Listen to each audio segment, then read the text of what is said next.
All right, welcome to another quick tip episode of Talking Web Marketing. This is where I share some quick traffic tips with you that relate to Google ads, Facebook ads, and really any kind of website traffic strategy, paid or organic. And today's quick tip episode is about using both ad platforms together and why it's a good idea to use both platforms together rather than just relying on one. So let's jump right in today's episode.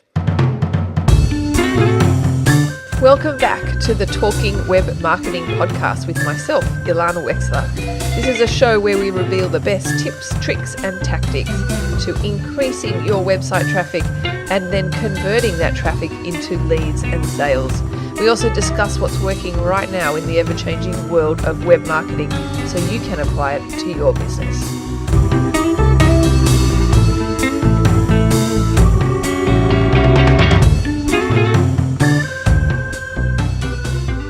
All right, Ilana Wexler here from Talking Web Marketing, and as mentioned in the intro, we're going to be talking about using both or multiple ad platforms together rather than just relying on one. And I do find so many business owners just rely on one ad platform that seems to be working for them rather than trying to find ways that multiple ad platforms can work together. And I'm going to go through 5 reasons why you should definitely consider both.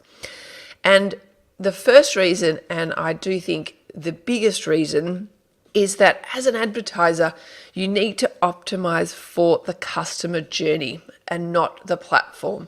Because the reality is that as a customer, I use all these different platforms. I use Google, I use Instagram, I use Facebook, I use YouTube, and therefore you need to think like that. You need to think about the different ways that you can get in front of your customer on the platforms versus just focusing on one of them. Because, if you just focus on Facebook ads, for example, if as a user I decide, to hell with Facebook, I'm having a Facebook detox, as an advertiser, I've lost the ability to advertise to that person. So it's crazy. So you need to think in multiple platforms, and you need to think about in optimizing for the customer journey and not the platform. So if you think the old way, well, it's 2019 now, and you need to think in this new way about how you can get in front of your customer at all the various points in their journey. The second reason, which is kind of an extension of the first, is that we live in a multi-device and multi-platform world where, as I said, people will seamlessly go between all the different platforms often in one session. So let's say I see a Facebook ad in my newsfeed.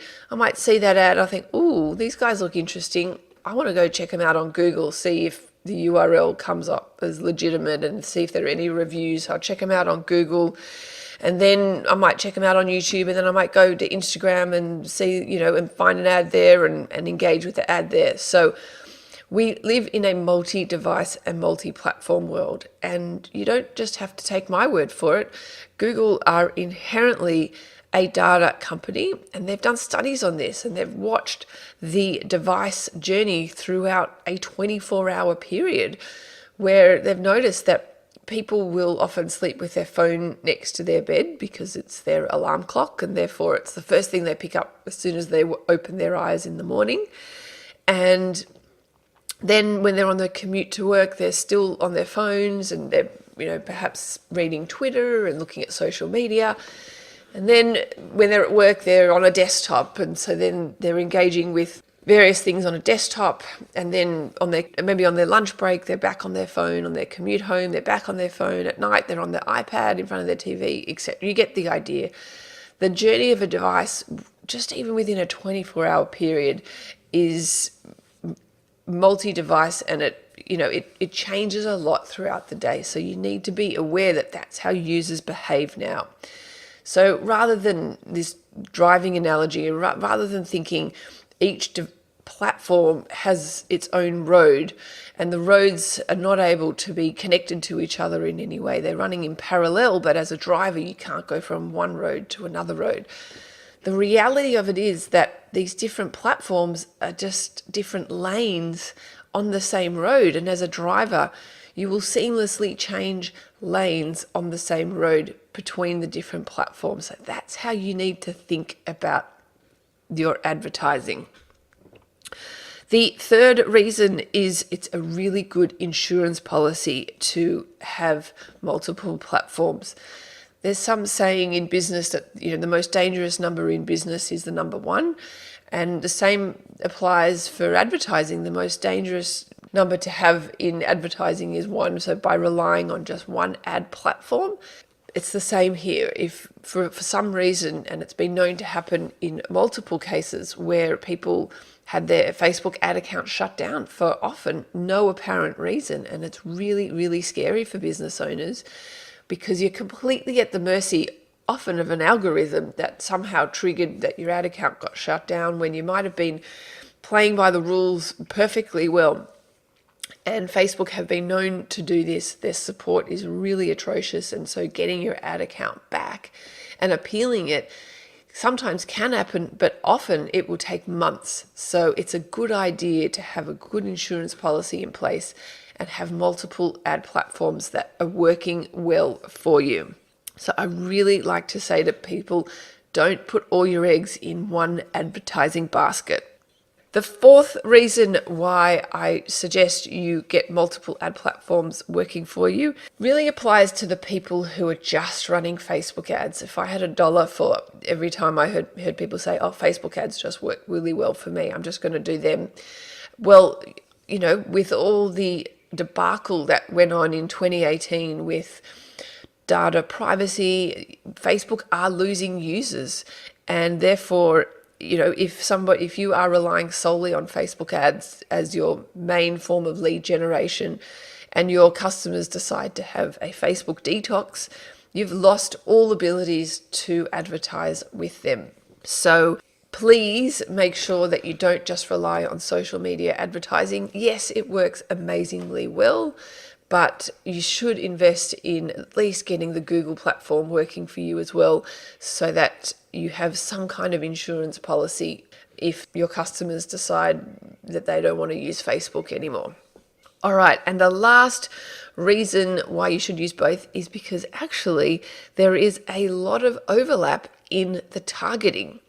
So what do I mean by that? I mean that if, let's say, Facebook ads is working really well for you, there is a lot of the targeting which you would know is working on Facebook that you can apply to Google, and vice versa. A lot of the Google targeting which you can apply on Facebook as well.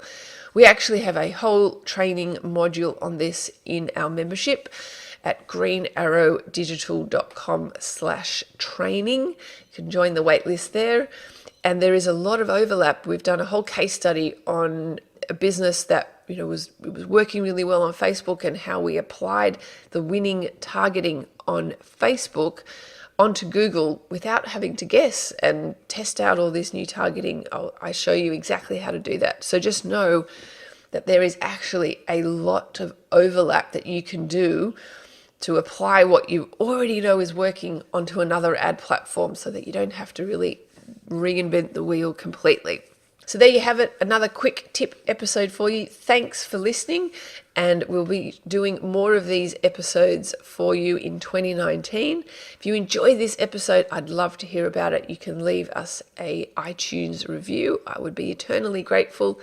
And also be sure to check out the resource we will make available to download at talkingwebmarketing.com. It does actually redirect you to the podcast section on our website, greenarrowdigital.com, and you can download the resource so that you can get a summary of this so you don't have to write it all down, and some little extra nuggets of gold bundled up in that as well.